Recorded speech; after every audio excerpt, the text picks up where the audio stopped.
I have a question over Yes. here to your left.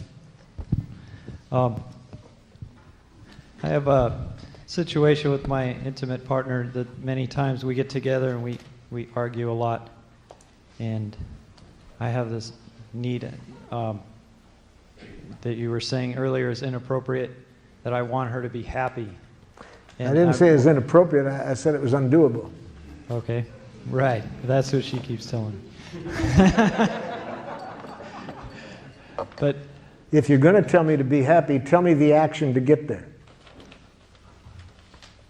That I can do. If you tell me an action that you predict that if I do that, I'll be happy at the end, it would be helpful. Tell me the action. Don't just tell me be happy.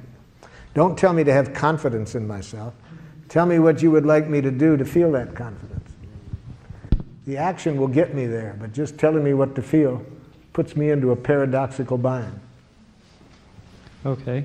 Well, one of the other things would be when we get together, I don't necessarily want to be going somewhere with her if she's not in a good mood at that time, or if there's some kind of tenseness or then something. empathize with why I'm not in a good mood and I'll be in one. But telling me that I got to be in a better mood for you to want to go with me gets me in a worse mood. Okay.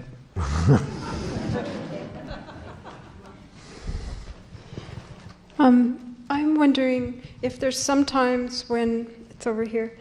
It's I'm feeling some anxiety about a trip I'm planning to visit my mother soon, and we have a dynamic where she really wants to help me figure out every detail of what I'm doing during my stay, and I like to be left So alone. let me show you how to do it.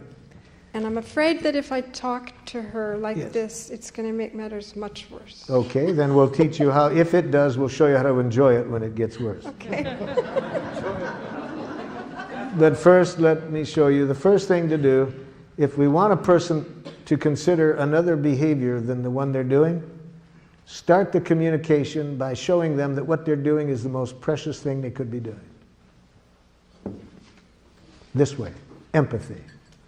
Start by empathizing with Mother's intent in behaving as she does. Mother, I'm guessing that when you jump in and want to show me all the things that could be done, you really care a lot about my enjoying myself on this trip and want to be sure you support that. Oh, yes, there's a lot of things. Blah, blah. Yeah, so it's really very important to you that I have a good time and you want to contribute to it. Yeah. That's step one. See what I mean? That's what I mean by starting, by showing you understand.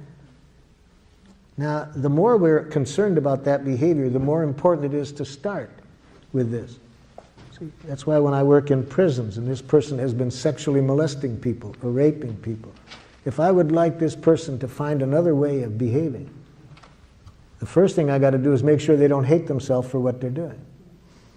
The more they hate themselves for what they're doing, the more they'll continue doing it. So I start by empathizing with what their needs are in doing it. Okay, so you got that step.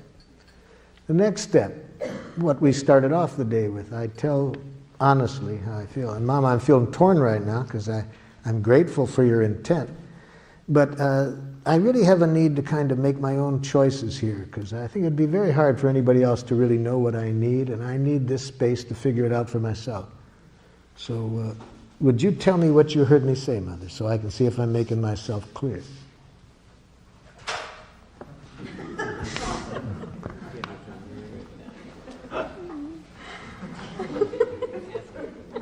So now I know Mother didn't hear me. Now I know Mother didn't hear my needs. She probably heard a rejection. She probably heard that she's not valued. But it's important that I not think that her reaction is because of what I said. If I express my feelings and needs, it would be impossible for a person to react this way if they heard it. They would have gotten a gift. They would have the eyes of a little child getting a gift from Santa Claus. That doesn't look like what Mother's looking like right now. So Mom, could you tell me what you just heard me say? You don't want me. So you heard it kind of as a rejection, Mother. Of course, how else could I have heard it? Well, thank you for telling me you heard it as a rejection, Mother. Notice I didn't say, that isn't what I said. See, if you want to have people understand you differently, never tell them, you're misunderstanding me. Never say, that isn't what I said. Say, thank you for telling me that's what you heard. I can see I didn't make myself clear. I'd like to try again, Mother.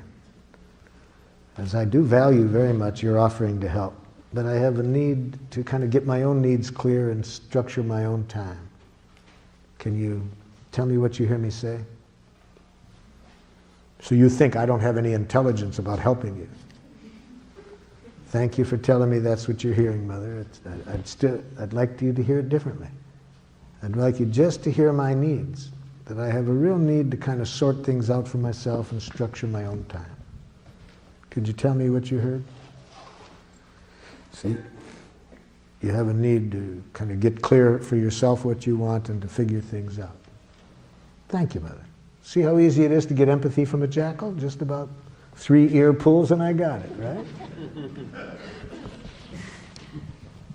Now there are some 8-pull jackals too, I know that. But I can tell from how sweet you are, your mother is a 3-pull jackal. Thank you.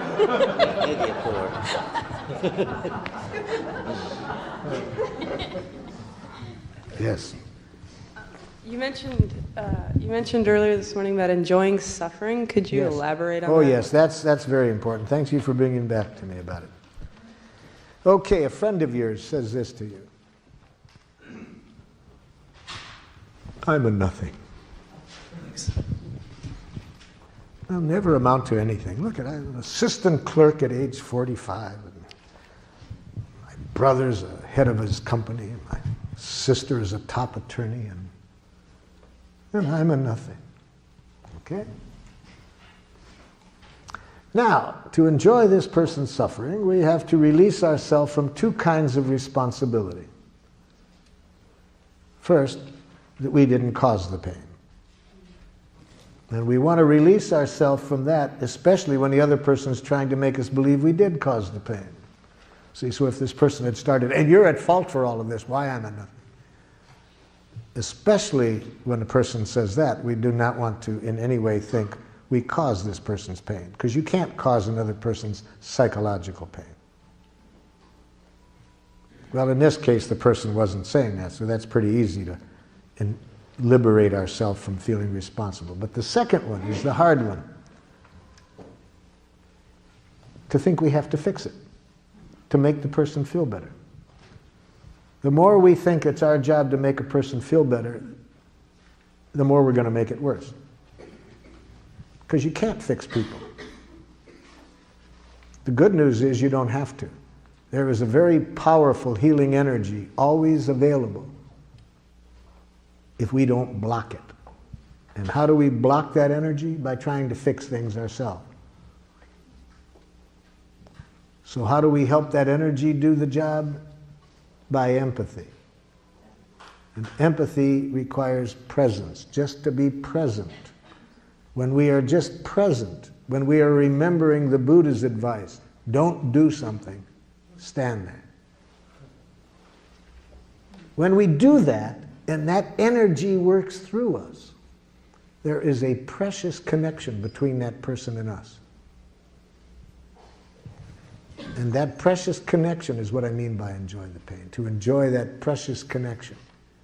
And whether this person's feeling joy or pain, if we are present there with them, that's what I mean. But we block that beautiful energy whenever we step in and think we have to fix things. So if we say, oh, there, you'll feel better, it'll get over it, we make it worse. When we start to give advice, we make it worse. So what does that look like?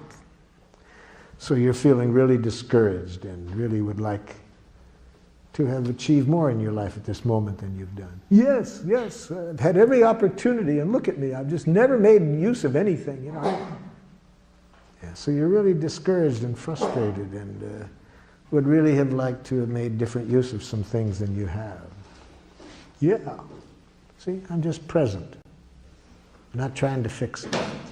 And when that happens, there's a very precious connection. That's what I mean by enjoy that. And that precious connection does the healing, not your advice, not your whatever. Yes? Can you clarify the distinction between empathizing and sort of encouraging and supporting the soap opera of, you know, somebody who is somebody who's suffering, and sometimes by being there, it's sort of a subtle encouragement as opposed to the subtle encouragement that I think you're talking about comes about when this person is talking about what happened to them for the 50th time you've heard the story. So if I'm really listening to them, I don't hear what they talk about the past, because I know that the more they talk about the past, the less healing will take place. Right. So I interrupt. Mm-hmm. But I interrupt to bring the conversation to life. They're talking about the past, and I interrupt and I say, excuse me, but it sounds like right now you're still feeling hurt because your need for respect wasn't met in that. See, because just letting them talk about the past and asking them questions about what happened, about the past, is to just keep the soap opera going. So I interrupt when they talk about the past, because we don't heal by talking about the past. We heal by talking about what's alive in us right now, stimulated by the past. But it's what's here now. And when I connect at that level, they won't keep talking about it. They'll heal. Last question, and then I'm going to get into the subject that I'd like to cover before the end. Yes?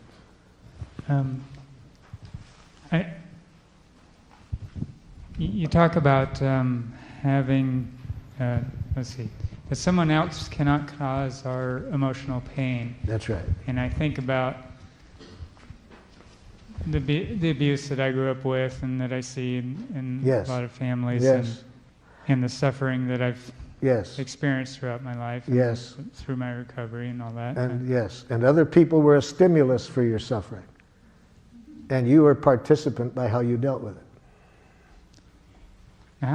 For example, if you followed me in my work, you would see this very clearly. In places like Rwanda, Burundi, Sierra Leone, I'm working with people that have had their families killed. Some of those people have such rage that all they live for, moment by moment, is the possibility of vengeance. Others have no anger, have never had anger. Same exact stimulus.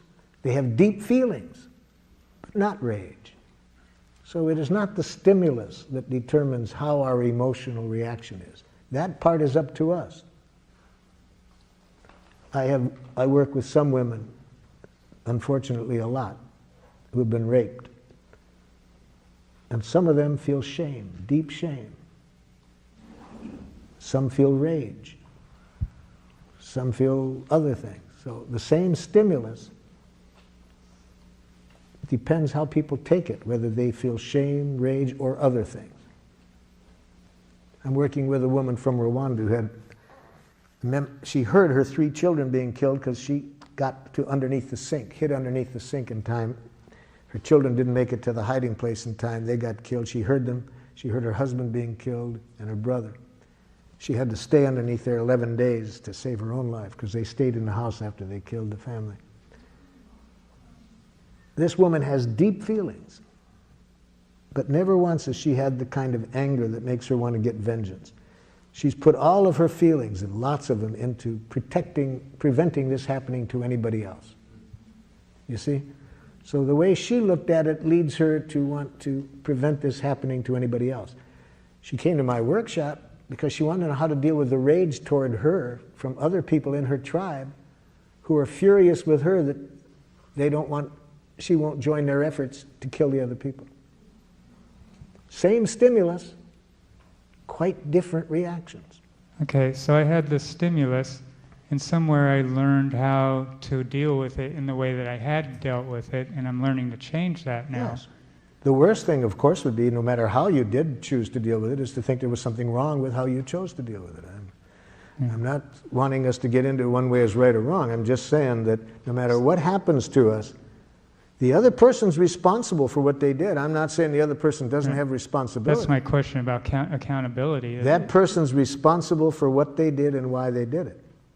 We're responsible for how we deal with that.